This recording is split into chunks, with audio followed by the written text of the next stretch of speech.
ఈ సెల్ఫీలు తీసుకునే క్రమంలో తోపిసలాట్లు జరిగిపోతున్నాయి. నువ్వు అది జగన్ ని కార్యకర్తకి దూరం చేయాలనుకుంటే జగన్ కార్యకర్తలకు దూరం అయింది ఎక్కడ? రిస్ట్రిక్టెడ్ టూర్స్ లో. నువ్వు వచ్చేయి.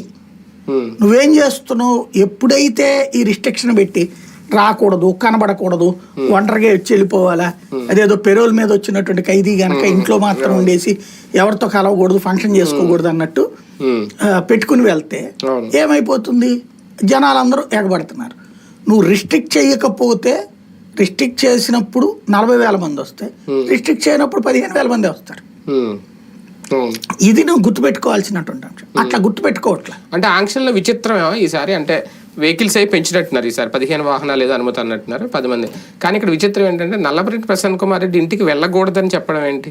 అదే అర్థం కావట్లేదు. అంటే మేబీ ప్రశాంత్ రెడ్డి ప్రెషర్ అనుకుంటా, అక్కడి నుంచి ఎస్పీ మీద. వీళ్ళ నాయకుడు, వీళ్ళ మాజీ ఎమ్మెల్యే, ధ్వంసమైంది ఇల్లు, వెళ్ళి చూసే అధికారం లేదా? అదే అనేది నాయకుడు.